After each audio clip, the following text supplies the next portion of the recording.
Here we are going to discuss pragmatics, and this is the second lecture about pragmatics. And before, in the first part, we have discussed three things. One is DXA, then reference, then inference. And what is pragmatics? Pragmatics means to know the meanings of a saying, meanings of a signboard, meanings of any written material, meanings of any spoken material. But what are the meanings? Not literal meanings, rather implied meanings are intended to know in this pragmatics, are the meanings which are not direct meanings. So the meanings which we know after having a look at any written material or after listening something, that is called pragmatics. So here we are going to discuss after DXA's reference and inference, the next thing is called anaphora. Whereas this anaphora is concerned, it means that it is a subsequent reference to an already mentioned thing. An example of it is that suppose there is a taxi driver. We are going to talk about a taxi driver, and we say that there was a taxi driver, and then we don't say again and again that taxi driver did this, taxi driver did that. Then we say he did this, he did that. Now this use of he in order to avoid repetition is called anaphora. And then there is an example, for example, the boy, there are so many boys, and we can use they for them. And similarly, sometimes we say that there are so many people in this world, but my favorite personality is a philosopher, and then we first of all we write his name. There can be a novelist, there can be a short story writer, there can be a poet, there can be any person who is your favorite personality, and initially you write the name of that person, but then again when you are going to describe, you are going to description about his personality or her personality, you don't repeat his or her name. You say he did this, he did that, he is having these qualities, he doesn't have these qualities, he is going to do this. So this all thing is called anaphora. It means that you are not going to, you are avoiding repetition, and you are going to use words which are in place of those already mentioned things. Then there is presupposition. So supposition means to suppose something, and pre means before that. Now what is in pragmatics? In pragmatics, suppose there is a person who is saying something, and especially when we are going to give references to certain things, we can give references about different personalities, about dramatists, novelists, short story writers, poets, then there are scientists, then there are the people who are philosophers, and when we are going to give reference about them, it means that we always, and most of the cases, we always assume that our listener can understand us. How they can understand us or our referent, because we assume that our listeners, they already know about these dramatists, about these novelists, about these short story writers, about these poets, about these philosophers, about these scientists I am mentioning. It means that I am already supposing this before talking, that my listeners are fully aware of this. They know the truth, they know the reality, and they are already aware of this. What a speaker or writer assumes to or known by listener is called presupposition. There is a speaker, then there is a listener. Then the speaker says something, whatever he wants to say, and when he says something, he thinks that he keeps in mind, he supposes that my listener already knows so many things. When he thinks that he already knows so many things, so this is called presupposition, and it is also a part of pragmatics. Then the context is very much important, because in order to know the real meanings of anything, context is very much important, and situation in which words are used, this is called context. There are different types of words, there are different types of parts of speeches.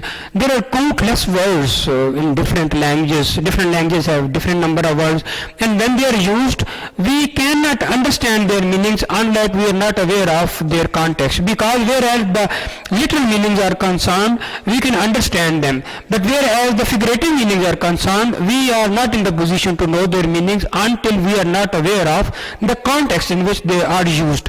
Now there are two types of context. One is linguistic context and other is physical context. Suppose there is a, let us move toward this example.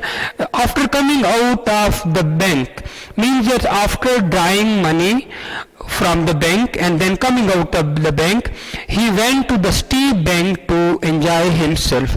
Now, how we can come to know that which bank is intended by which word? Because there are two words, bank is bank, they are used in the one sentence twice, and they have same meaning, and at the same time according to use they can have different meaning. So linguistic context will tell us that after coming out of the bank by after drawing money. Now this context is telling us that he went to the bank from which he drew money. That is a thing which is related with finance, that is something different. And then he went to the steep bank. Now this bank is not to enjoy himself because he cannot enjoy at that bank. He drew money. That bank means that a place from which he drew money, and then he went to the bank of a river where he enjoyed himself. This is called linguistic concept. And then there is another example. Suppose there is a wall on which there is written this word bank. Now bank you cannot know that what is actually intended by this word. It is not clear because there is not written that this is going to tell us about real bank from which you can draw money, or it is telling about a bank of a river. Then what it is, its very physical location will tell us that what actually it is, because whereas this bank is written, if there is a bank that is related with drawing money, drawing money, so there will be a place, and if it is about a bank, a river of a bank, then there will be that physical location will tell us that what actually it is, the context. And then in pragmatics and linguistics, there is another thing that is very important, that is politeness. Politeness means that we have to live in society, we live in a society, so we have to talk to other people. So showing awareness of another person's face. When we talk to other people, we must keep in mind and we must think about the other person's face. Face means that what the other person is thinking, what the other person is feeling, what are his emotions. And in linguistics, politeness is a face, whereas this politeness is used in linguistics. The face is very much important because your face is, in pragmatics, is your public face image. Whenever you are saying something, when you are in front of one person, when you are in front of 5 persons, when you are for interview, when you are for a lecture, when you are for anything, and you are leading that and you are going to say something, so the very first thing is your own face. That is very much important because that is a public face image. Each and every person has public face image because face is going to tell the meanings. Then whereas the other person with whom you are talking, he is also very much important. And there are two things which are very important. One thing is called face threatening act, another is called face saving act.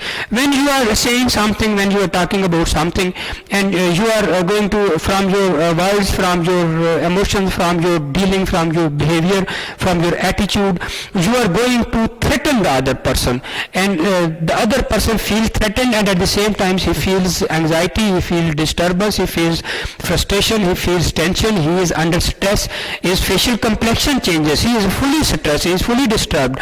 When he is disturbed with your talking, it means that this is called face threatening act, and it is a negative thing. And then is face saving act, that when you are talking to someone, you are going to convey the message to any person, and you talk in such a manner, you use such words, you dance in such a manner, you deal in such a manner, you utter words in such a beautiful manner that the other person's face blushes, the other person starts feeling happy, the other person starts feeling comfortable. When this thing happens, it means that this is called face saving act. When you want to convey your message, if you are adopting faith-threatening act, your message fails, pragmatics fails. And if you are having faith-saving act, your message is conveyed, and this is called pragmatics. Pragmatics is going to be successful. So this is all about pragmatics, and pragmatics mean that you are going to know the meanings, implied meanings, which are not directly presented meanings. So after the forms of all this, then the excess, then reference, then inference, anaphora, then there is a proposition, presupposition, then context is there, politeness is there. So all these things tell us that what actually is pragmatics, and is pragmatics or process of pragmatics or knowing the meaning, hidden meanings, it is successful or not, to what extent we have been successful in drawing the implied meanings of any written or spoken material.